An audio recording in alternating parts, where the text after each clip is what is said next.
Bonjour tout le monde, donc aujourd'hui je vous fais une vidéo pour vous présenter la fabrication de mon produit pour les vitres.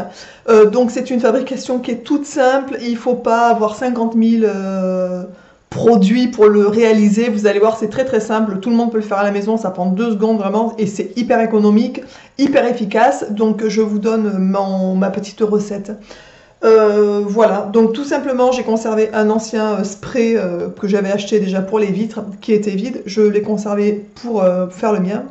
Donc c'est très simple, au niveau des produits j'en ai utilisé 4, donc de l'eau que je vous ai pas emmené parce que tout le monde en a au robinet quand même. J'ai pris ensuite du vinaigre de nettoyage, donc du vinaigre blanc hein, tout simplement, donc ça vous trouvez ça dans n'importe quelle grande surface.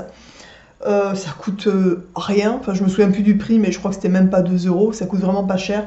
Ensuite j'ai pris du produit vaisselle, je vous l'avais déjà présenté, je m'en sers aussi pour remplacer mes pastilles de la vaisselle, donc je prends toujours le même, ou un autre, peu importe, vous prenez le liquide vaisselle que vous avez, et une huile essentielle. Moi j'ai pris une huile essentielle de géranium bio.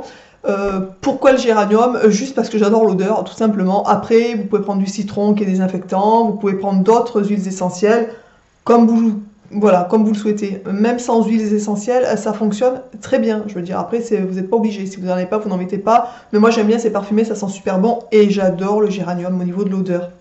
Donc c'est très simple, je remplis, alors comme je vous l'ai dit dans une autre vidéo, c'est un peu à la louche, hein, je ne fais pas au millimètre près, je remplis en gros la moitié, donc à peu près jusque là de vinaigre, le reste je remplis d'eau, je mets à l'intérieur une quinzaine de gouttes d'huile essentielle, je mets peut-être 5-6 gouttes de produit vaisselle, donc un tout petit peu, histoire que ça dégraisse aussi, et ça permet de mélanger aussi les huiles essentielles qui ne sont pas solubles dans l'eau. Avant de nettoyer, souvent je secoue aussi pour bien mélanger justement les huiles essentielles avec les produits qui sont à l'intérieur, et le tour est joué.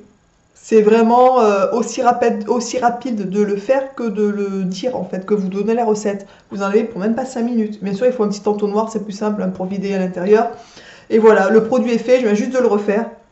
Donc c'est pour ça que j'ai pensé à vous faire la vidéo pour vous en parler. Honnêtement, c'est super efficace. Moi, je m'en sers pour les vitres, les miroirs. Je m'en sers aussi donc pour ma voiture. Voilà. Même pour les plastiques dans la voiture, je file un petit coup avec et je trouve ça, enfin, pour moi c'est parfait, c'est nickel. Je m'en sers aussi pour ma plaque vitrocéramique. Quand elle est nettoyée, j'en passe un dernier coup dessus, un coup de microfibre et terminé, ça brille, c'est nickel. Honnêtement, pour ceux qui n'ont pas l'habitude de fabriquer vos produits maison, des choses comme ça, tentez-le, puisque ça vraiment du vinaigre, je pense qu'à peu près vinaigre ménager, tout le monde à peu près en a à la maison, ou aller en acheter en grande surface, on en trouve facilement, ça coûte vraiment pas cher. Le produit vaisselle, tout le monde en a, de l'eau, c'est au robinet, enfin vous voyez, c'est vraiment pas compliqué. Et les huiles essentielles, après c'est à votre, voilà, en fonction de vos goûts, ou peu importe, après c'est vous qui voyez. J'espère que cette petite vidéo, cette petite astuce, ce produit vitre, qui n'est pas révolutionnaire en soi, puisque je pense que beaucoup de gens la connaissent, mais je voulais vous la partager pour ceux et celles qui ne la connaissent pas. Voilà, donc je vous embrasse, je vous fais un gros bisou à tous et je vous dis à bientôt dans une prochaine vidéo. Ciao!